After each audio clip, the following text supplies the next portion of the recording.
എന്താണ് അഖിലന്നാവതി വിഷയത്തിൽ സംഭവിച്ചത്? കൊല, ആടും.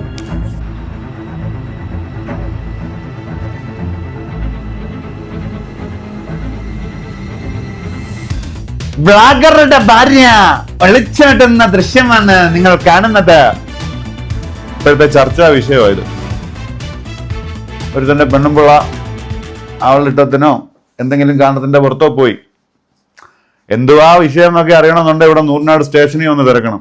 അല്ലാതെ ചുമ്മാ വായി തോന്നുന്ന കാര്യങ്ങൾ വിളിച്ചു പറയരുത് എന്നുള്ളതാണ് എൻ്റെ ഒരു അഭിപ്രായം. അഖിലന്നാവതി എൻ്റെ നാട്ടിലാണ്. എൻ്റെ കൂടെ പഠിച്ച, ഞങ്ങൾ ഒരുമിച്ച് കോളേജിൽ ഒരേ ബൈക്കിൽ പൊക്കോണ്ടിരുന്ന ആൾക്കാരാണ്. ഇവന്റെ കല്യാണത്തിന് ഞാൻ പോയിട്ടുണ്ടായിരുന്നു.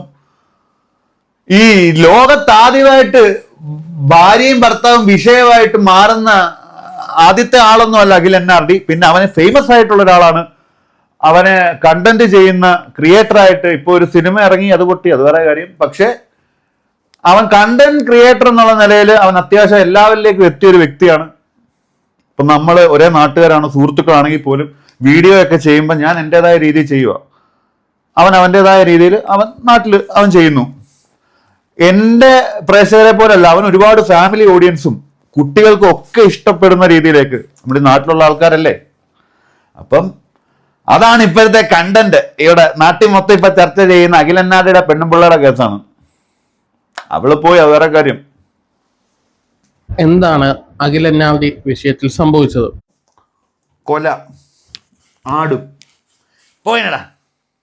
അല്ലെങ്കിൽ ഇങ്ങനെ ഒരു ഫിയർ ഉള്ള ആൾക്കാർ മാക്സിമം എത്താൻ പോകുന്ന ക്യാമറ പിന്നെ വരായിരിക്കും.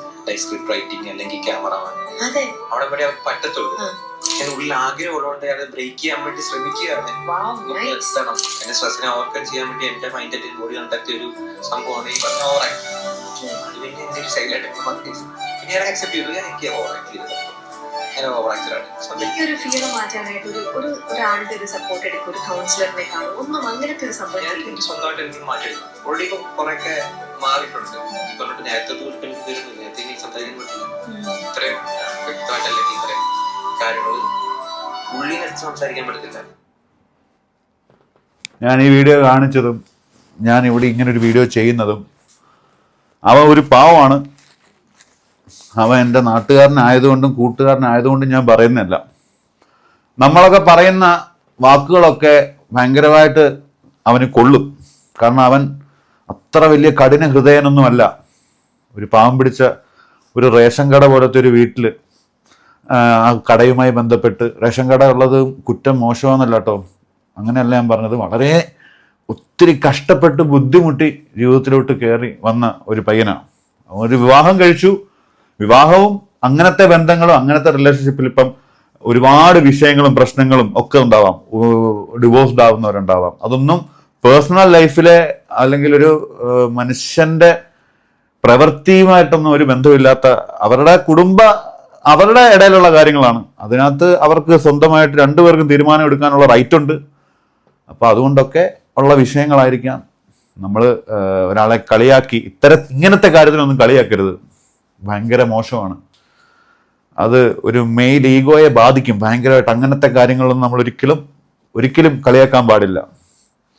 ഇത് ഈ എല്ലാവർക്കും ഇതൊരു കണ്ടന്റാ. ഇപ്പൊ ഈ പറയുന്ന എന്നെ നിങ്ങൾ ഇതൊരു കണ്ടന്റ് ആയിട്ട് കാണുമായിരിക്കും. സാരമില്ല, കണ്ടാലും എനിക്ക് കുഴപ്പമില്ല. പക്ഷെ ഞാൻ ഒരിക്കലും ആ പെങ്കൊച്ചിനെയും കുറ്റം പറയുന്നില്ല, ആ ആൺകൊച്ചിനെയും കുറ്റം പറയുന്നില്ല, ആരെയും കുറ്റം പറയുന്നില്ല. മനുഷ്യന്മാർക്ക് മനുഷ്യന്മാരുടേതായിട്ടുള്ള പല ചിന്തകളും അവരവരുടെ ജീവിതമുണ്ട്. അത് കണ്ടന്റ് ആക്കി ചെയ്യുമ്പോൾ പൈസ കിട്ടും, ഡോളർ കിട്ടും. പക്ഷെ പിച്ച് ചീന്തുന്ന രീതിയിലേക്ക് പോകരുത്. ആരെയും നമ്മൾ കുറ്റപ്പെടുത്തരുത് എന്നുള്ള എൻ്റെ ഒരു പേഴ്സണൽ അഭിപ്രായമായിരിക്കും. ഇതിൻ്റെ അടിയിൽ വന്ന് കണ്ണേ കൊണ്ണേ കമന്റ് ഇടുന്നവന്മാരുണ്ടായിരിക്കും. എനിക്കൊരു കൊട്ടയില്ല. ഓക്കെ, രാവിലെ ഇങ്ങനെ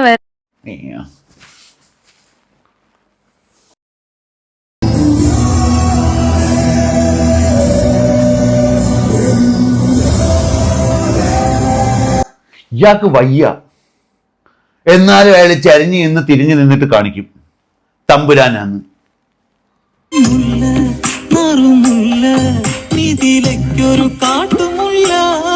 കാട്ടുകൊട്ട.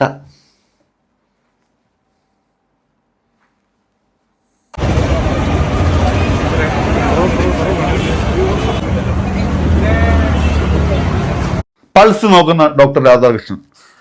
ഡോക്ടർ റോബിൻ സമര പന്തലിന് ആ ഒരു മേഖലയുമായി ബന്ധപ്പെട്ട് ആകെ ചെയ്തൊരു നല്ല കാര്യമായിട്ട് എനിക്ക് തോന്നിയതാണ് ഇതാ. ഈ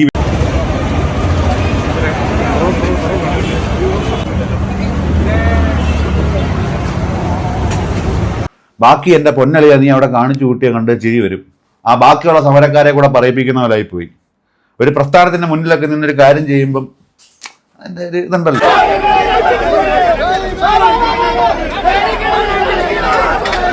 ശ്വാസം വിടാൻ വയ്യാടിയ എന്തിനാ പണ്ട് എനിക്കൊരു ചെറിയ കാമുക ഉണ്ടായിരുന്നു.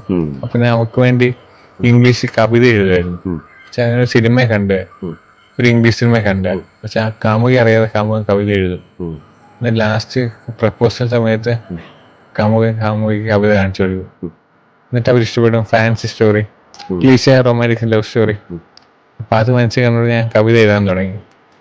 പക്ഷെ കാണിക്കാൻ പറ്റിയില്ല. ഇന്ന് വരെ ഞാൻ കാണിച്ചിട്ടുമില്ല, അവിടുന്ന് പറഞ്ഞിട്ടുമില്ല. ഇപ്പൊ അവിടെ ഇല്ല. പോയി ഓർമ്മയിലുണ്ടാവില്ല. ഈ കണ്ട തിരിച്ചറിയത്തില്ല. പറഞ്ഞാൽ മനസ്സിലാവും.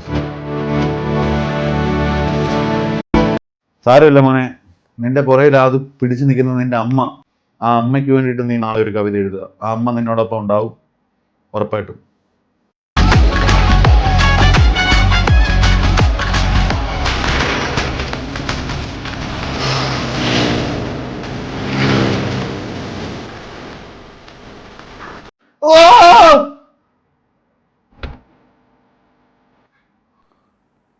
ചുമ്മാ പോലും കീഴിൽ പോയി കയറരുത് കേട്ടോ. കൈ കൊണ്ടെണ്ണം കിട്ടിയാണ്.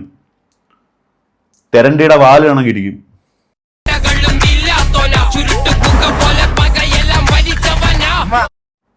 ഗംഭീരം മാമ, ഗംഭീരം. നിങ്ങളുടെയൊക്കെ പ്രായത്തിൽ നമ്മളില്ല, തീരും അപ്പളെ.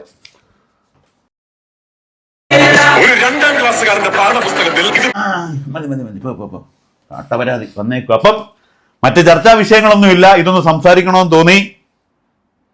അഖിലണ്ണന്റെ വൈഫിന്റെ കാര്യങ്ങൾ കേൾക്കാനായിട്ട് ഒരുപാട് കൊതിയുണ്ടെങ്കിൽ നമ്മളെ നാട്ടിൽ വന്ന തിരക്ക് കാര്യങ്ങളൊക്കെ അറിയാൻ പറ്റും. ചെറുക്കനെ ചുമ്മാ കുറ്റം പറയരുത്. മനുഷ്യരല്ലേ, മനുഷ്യന് നമ്മളൊക്കെ ഒന്ന് നോക്കിക്കേ, സ്വന്തമായിട്ട് കണ്ണാടി നോക്കിക്കേ. ഓക്കെ ആണോടാ മോനെ നീ? ഞാനൊട്ടും ഓക്കെ അല്ല കേട്ടോ. നമ്മളൊരു വർഷമല്ലേ കാണിക്കത്തുള്ളൂ. എന്നിട്ട് ഞാൻ ഓപ്പൺ ആയിട്ട് എൻ്റെ കാര്യങ്ങളൊക്കെ പറയുന്നുണ്ട്.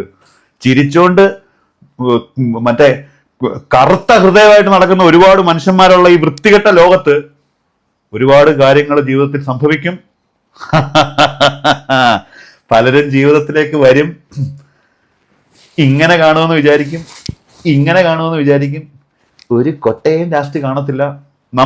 നമ്മൾ ആദ്യം സ്നേഹിക്കൂ, അതിനപ്പുറത്തേക്ക് മറ്റുള്ളവരെ സ്നേഹിക്കൂ. അച്ഛനും അമ്മയും ദൈവമാണെന്ന് വിശ്വസിക്കൂ. ജീവിതം അടിപൊളിയായിട്ട് മുന്നോട്ട് പോകട്ടെ. നമസ്കാരം. കേരള ജനക്കൂട്ടം വിക്കി ടെക്കിന്റെ മറ്റൊരു വീഡിയോ അടുത്ത ദിവസം കാണാം. കേരള ജനക്കൂട്ടം വീണ്ടും വിക്കി ടെക് തലയൊന്ന് കാണിക്കുന്നു.